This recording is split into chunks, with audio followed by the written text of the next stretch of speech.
What's up, guys? Jeremy Larkin, Jessica Taggart-Marone. Larkin Group, KW Realty. Hey, Hello.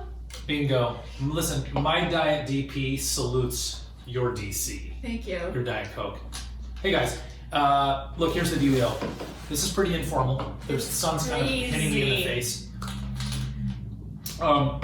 We've reached. Here's why we're shooting this video. We've reached like a level of mania. It's a mania. We heard the word frenzy. We're going to talk about this. It is very frenetic. It's psychotic. Maybe it's scary. I don't know. It's scary. I just talked the client off the ledge. We talked for 30 minutes. She was crying about the scenario and the situation that we're in. So here's why we're shooting this video today, and I want to give kudos to somebody. So was his name Bill Satry? Bill Satry? Maybe. I should know this, but we don't know who the guy is. We don't even know who this guy is. He's not a realtor. No. Where is he from even? Did he say California? He said Northern Utah. Northern Utah, that's right. Yeah, shot a video talking about the frenzy of and how to buy a home in this market right now. And honestly, like, it was good. It was money. I kind of just wanted to forward it, to be honest. So here's the funny part. I've been at this, guys, and look, stay with us today. Okay, we're not here to sell anything. We're not engaging you. This doesn't end with an invite to a steak dinner at the Holiday Inn where we're going to give a presentation. You know what I'm saying? I've done those before. Have you done it? No, I've gone to them. I've never held it. I got an invite the other day for one of those. It was like all in this swoopy cursive. You're cordially invited. That's not it. That's not it. So I was born and raised here in St. George, Utah. Jessica is from Cody, Wyoming. Yes. Love it. Mm-hmm. So she's a transplant. Girl. I'm not. And I think it gives some great perspective. But together at the Larkin Group, we work and we are like downtown. Yep. So this is not a Zoom background. This is real life. That is the Red Hill behind us. We're at the corner of Main and 100 South, and it's incredible. So we actually took some notes. And on the radio show, we've been doing a radio show since 2012. And when I watched Bill's video, what was I thinking? You were thinking, why don't we talk? Or we talk about this all the time on the radio show. It's almost like he took a script from our show. I don't think he did. I think he's just a bright guy who's been trying to buy a home. So if he sees this, you did great. Thank you so much. So I want to talk about, Jessica and I are going to talk about 7 points, okay, that you need to understand if you're trying to buy a house right now. Yes. Okay? And it's going to save you pain. It's going to save you suffering, and it may ultimately get you a house. Hopefully. Okay. All right. So number 1 is understand what's up. Understand the market. Yeah. So which means what? Well, really understanding the situation, the inventory that we're in.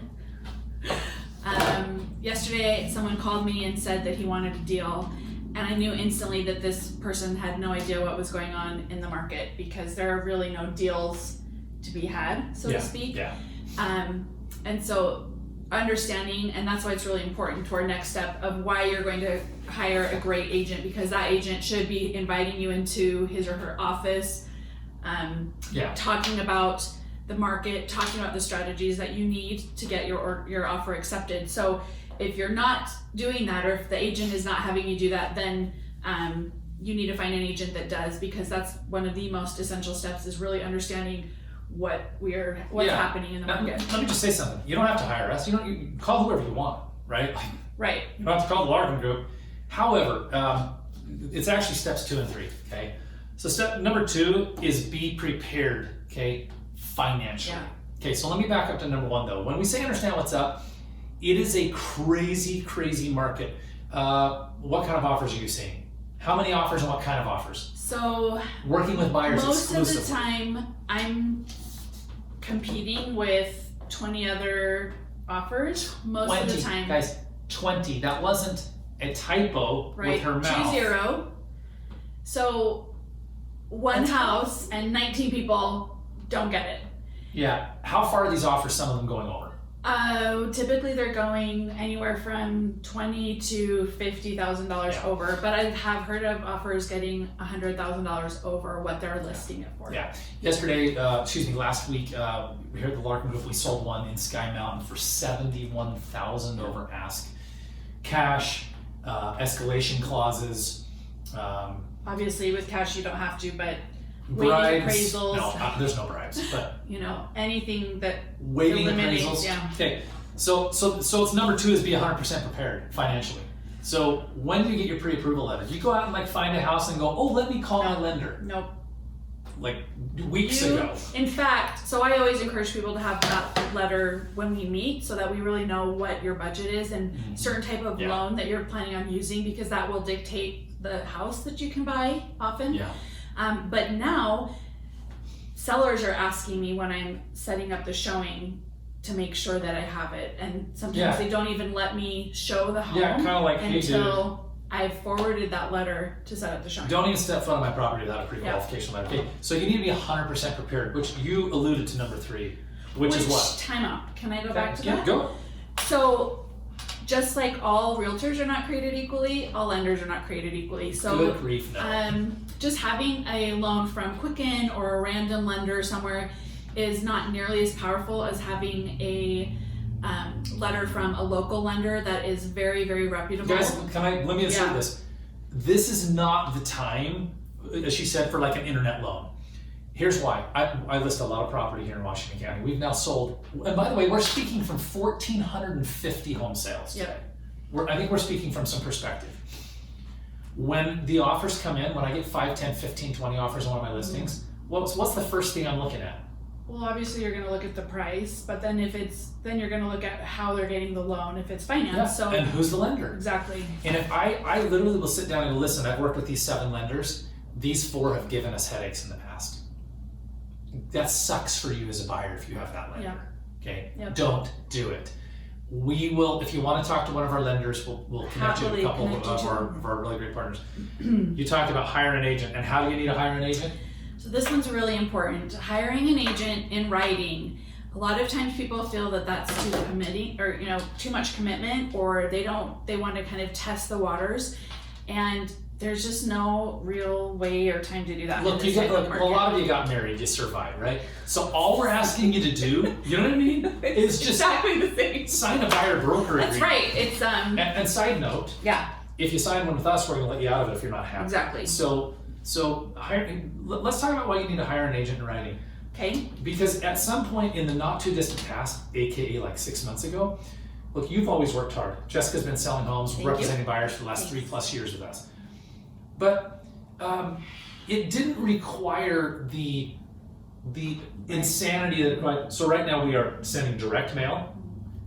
If we need to, doors are knocked. We're Facebook posting. We are phone, telephone prospecting around neighborhoods. We're doing and we're emailing our database of 10,000, right? With a list. How many buyers do we have right now that can't find a home? Active buyers. Like 95%, probably higher, actually. Yeah, I think it's pretty discouraging for my clients right now. I have solid clients. Yeah, I'm not talking like, they have high price points. They have great terms, and some of them are cash, but they're not finding either what they really want to spend that $1 million on, right? Yeah, and there's a lot of $1 million buyers. Or they can, pay up to $600,000, which is a great solid price, and still are being bid out. So this is I'm not talking about the $250,000 buyers right now. Which, by the way, we're not criticizing. Not criticizing it. I'm just giving a perspective of the price points that my clients are working in and are still struggling to find it. Here's why you have to hire an agent in writing. We're getting 150 to 200 inquiries in our office on First South St. George per month from buyers. That's crazy. Okay, guys, I'm going to be honest. We have time and resources and focus, and that's financial and otherwise resources, to work with people who are ready to step up to the plate. Well, and that's, so if I may, on that, yesterday I had a person call me and say, I've been trying to find a house, I've been calling here, and I said, oh, so you have an agent? He said, well, I've been working with 3 or 4 agents, but I'm only going to work with the one that finds me the house. Now, ladies, you know the guy, right? He's playing the field. I'm keeping my options open. Okay, we don't work with people Nope. who keep their options open, and you're not going to get a home because of number 4, which is what? Be ready to jump. Be ready to jump. How soon? Do you have like 2 or 3 days? 2 seconds ago. Okay. There is no think time. And for my clients that are critical thinkers, analytical, need some time to process. Bad times. It's really, really stressful for you. I get that. I appreciate that. I never want a client to feel like I'm being salesy, but I need you to understand I'm not doing my job if I'm not explaining the environment that we're in. Keep in mind, you have a due diligence period, and if the home is not right and we need to back out, we will protect your earnest money. It is much easier to walk away from a contract than it is to get it accepted. We're not. So let me tell you what we're doing, and it goes back to hiring an agent in writing. We work with the full team. We have 3 full-time and 1 part-time administrator here. We have a fleet of salespeople. We have 1 agent that does nothing but goes out and shows homes. Yep. The reason that's so important is, what if Jessica's like, I don't know, on the phone, eating lunch, doing something crazy that you might do as a regular human being, and you need to see a house right this second. We want to send somebody out. Now, guys, you have no time. You need to be ready to jump. Now, this one was actually coined. Did you know it was our friend Daryl Mackay that coined this phrase? I first saw it from Daryl. I did. Well, I'm not going to give Daryl credit. Don't give him credit. Daryl Mackay is a realtor in town. We love him. We love Tell Daryl. him, number 5, what is it? Full price is the new Lowball offer. Yeah, remember Lowball? Lowball Larry? Were you Lowball Larry or Lowball Lorraine? Full price is a lowball. Yeah. So just, let's not even overkill this. You better be prepared that you may have to offer 10, 20, 30, 50 over. So with that, my clients, sometimes people will say, well, is it even a good time to buy if I'm totally overpaying? And the reality is, with the interest rates being so low that they are right now, that She's trying to skip the number 7. Oh, sorry, I'm skipping ahead. Okay. Can you stay with me? Sorry. Full price is the new That's Lowball. right. Let's come back to it. Okay, we'll put a pin in that. Number 6 is get creative. You're picking up the phone on behalf of your buyers, and you're calling the listing agent before you write an offer. And what are you asking them? I even ask them when I'm setting up the showing if I can speak to the listing agent, and so that I say what besides price would make an offer really enticing to your client. By the way, guys, price is not the only thing. So, do they need to have a little extra time to get out of the house? Do they need to rent it back for a few months? Do they want to use your ATVs and boat for a few months? That's right. I mean, guys, we're not kidding. Crazy. Really, basically, it's not. It can feel like we're groveling, but it is a position of power for us to know exactly what we have that would make it a win for the sellers. Yeah. Last one. Going back to number 7. Now she gets to say number 7, which is what? Remember what? Just that people do panic that they're overpaying, and in reality, the interest rates are so low that the house payment is still super affordable compared to other periods of history with interest rates. We're plotting to do some sort of kind of fun video, and it's interest rates through the decades: 70s, 80s, 90s, 2000s, 2010s, and now. Literally, I don't have a chart for you, but basically interest rates go clear up here and then they're down here today. It is, interest rates are at an all-time low. If rates were to go up, we know this from some of our great lenders, if rates go up 1%, like from 2.5 to 3.5, how much borrowing power do you lose? A ton. 10%. 10%. So if you can't afford 400 today and rates go up 1 point, you've now lost 10%. So that's 40 grand, 360. Okay. So guys, let me rattle them off. Understand what's up. This is a wild market. Number 2, be 100% prepared financially. You need to pre-qual your cash. With a great lender. Yeah, in hand. Hire a great agent and do it in writing. Yep. Nobody's working for you that's worth their weight in salt without an agreement. Be ready to jump. Jump. Right now, 5, full price is the new what? Lowball offer. Number 6 is get creative. And number 7 is remember what? Interest rates. Freaking low. Guys, thank you so much. I hope you got some value out of this. This is, again, pretty informal. Send this to people you know and love and are looking to get into the market. Help a friend, Help a sister out. Yeah, if you care about your friends, help that sister, help that brother out, because you will drive yourself crazy trying to play in this market if you don't know what you're doing. Yeah. Peace. Thank you.